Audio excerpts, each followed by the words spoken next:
From little things, big things grow, and that's what's happened as far as CATSIN is concerned. Have to keep going and fighting for Indigenous issues and Indigenous nursing.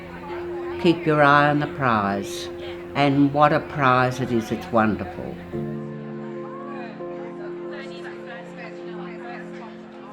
Nai Nari Jennifer Warriudris, Nai Ghana Nanki Na Marni. Marawachanga Ghana Minya, Nai Wangarni, Marni Na Pudni, Ghana Yaktana. Yakandalia, Yungandalia, Padleadu Wadu. On behalf of the Ghana people, I welcome you to Ghana country. My sisters and my brothers, let's walk together in harmony. Welcome everyone, it's 2018 and CATSINaM is 20 years old. We celebrate our birthday tonight with our fantastic gala event honouring our elders that founded CATSINaM. We are here on Ghana country and our conference theme this year is Honour, Empower, Grow. So I believe with all the things that are happening outside of the profession at the moment, and I'm talking specifically politically, discussions about relationships between Indigenous and non-Indigenous peoples, CATSINaM really creates a space for us to have discussions about what this means for us as a profession. How does that impact our practice? But how do we get involved as nurses and midwives, being members of a larger population? CATSINaM provides a space that's quite critical for those conversations. It's a safe space. And we know that there's lots of tensions and disagreements between perspectives, between theories, between people's opinions on different things. It's important to have those conversations out. It's important for us to sit down and yarn about them in good ways.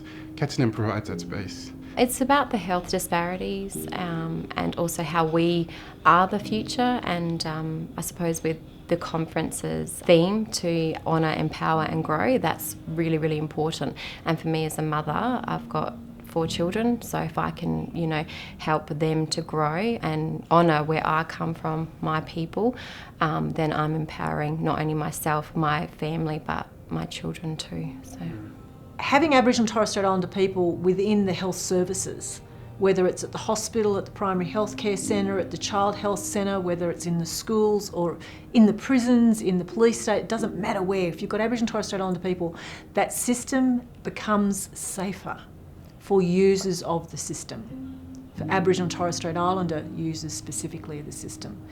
We know what the metrics are for Aboriginal and Torres Strait Islander people with regards to life expectancy, burden of disease, mortality, morbidity, you name it. We know what that is. We know the hundreds of gaps. We can recite them backwards. But when it comes to the solutions, that's where the harder distinctions and harder conversations need to have. And this is where it's so important to get the curriculum right, make sure that everyone becomes responsible for the curriculum, make sure that we measure the curriculum properly and the outputs of that curriculum, and make sure it's fit for purpose. Does it grow and does it empower people to be able to go off and deliver what we expect them to do in a modern 21st century health system? If we're really going to honour our past, we should do that by reflecting critically on the things that we've been doing. And if we're going to empower our present, we have to be honest in taking a stick to our own work and be able to ask ourselves really hard questions about some of the things we've been involved in the last 30 years, because therein lies the opportunities for growing our future. I tend to find that we like to pick up culture as the cause of illness. Culture explains why we're sick, apparently, but really it's race. It's race that explains illness. Culture is really useful for understanding how wellness works, and I think that we need to be careful of those, of how where they sit. I think we need to be honest about. So we need to account for race if we're thinking about the illness that our mob are experiencing. And we also have to account for health as a racist technology and as an apparatus of colonial control. I know even working as an Aboriginal health worker in an Aboriginal health service, I'm acting as an agent of the state. I have to be conscious of that. And I often encounter students who come to study health or become a nurse because they want to help people. And aren't aware of how health is operated in this country upon Indigenous people in a most violent kind of way. And I think we have an obligation to teach our students the history of their own discipline. As Janine points out about Florence Nightingale, like we discover these after the fact. We should be teaching the full history of the discipline and as it's taken place in this country and what it's done. One of the ways that we can hold the healthcare system accountable is to talk about the concept of health and care and talk about it on our terms. But I think the real challenge we have is that the health system is able to hide behind these claims of benevolence and virtue, that we're here to care for everyone. But you don't have to go too far into the history of the healthcare system in this country to show that lie up. If we think about 1989 was the first national Aboriginal health strategy in this country, which the recommendations weren't implemented, but it wasn't until I was 10 that we actually had a national Indigenous health strategy. And it's not like that was the first time we knew that black people were dying. And in fact, this country has comforted itself with the notion that we were a dying race. And the health system was complicit in that. And so we have to be honest about the health system, that it's denied care to Indigenous people routinely and systematically. And this week at this conference, we're reminded of that again with the inquest of Miss Williams, who was denied care.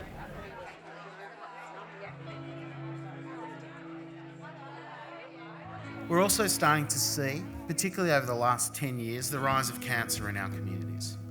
It's now the second most common cause of death in our communities, combined cancers that is, rather than individual causes of cancer. And the expectation is it will take over in the next 10 years as the primary cause of death in our communities, and it will also be the leading cause of premature mortality in our communities. The next decade will be the decade of cancer in our communities, and we're ill-equipped and not ready to respond in the way that we need to, and the healthcare system is nowhere near doing its job. And as always, the call to arms falls on the chests, the hearts, the minds of Aboriginal and Torres Strait Islander nurses and other healthcare professionals to make the difference that we need. It's unfair to ask that of you, but we will because we must. I leave with a sense of responsibility, if anything else. A more defined role in leadership. If anything, CATSINaM is like a nursing leadership program that allows you to rejuvenate your energy and to also gather more confidence in your abilities for university study. Because a lot of Indigenous nurses know, and I've talked about through the duration of this conference, that nursing is hard. And it's more so hard for Indigenous nurses because we're always looked on as if we have special circumstances, how we get into uni, how we study, like we get free bonuses. We don't. I mean, I'm very proud of what Sally has done because without her starting CATSIN, we may not be here today. And there still would be nurses working in isolation and not achieving as well as they do now because they've got each other to, bump off, to support. And with these conferences, it's good because they're connecting. Like there's one girl that from Manala, and like she's doing midwifery, so she was struggling a little bit, and she spoke to me yesterday and said, "Oh, Nola, I'm so glad I came. It's given me a new lease of life." And when you hear those sort of stories, it's really a great achievement. People know what CATSINAM's about, and it's about us nurses and midwives looking after our own mob. Look, my dream, in which it will happen one day, it's going to happen, we need an Aboriginal nurse and midwife in every single Aboriginal community in this country. We need to feel safe and supported and our fears validated and overcome so we can birth with peace of mind and focus on what needs to be done. In saying that, I believe that every midwife has the capacity to ensure that Aboriginal and Torres Strait Islander women have culturally safe births on or off country. Non-Indigenous midwives need to recognise that our births are not just a physical or physiological process, but also a mental, emotional, spiritual, religious and cultural one, and these influences shape our pregnancy and birthing experiences. As Aboriginal and Torres Strait Islander midwives, it is also our responsibility to share our knowledge with our colleagues so they become more aware of what is needed for Indigenous women to birth safely. We move between our families, our communities and the health system, so we are perfectly positioned to ensure that knowledge is always being transferred, because I believe knowledge is power and that it balances the scales. Here's to strong Aboriginal and Torres Strait Islander nurses and midwives. May we know them, may we be them, may we empower them. Thank you.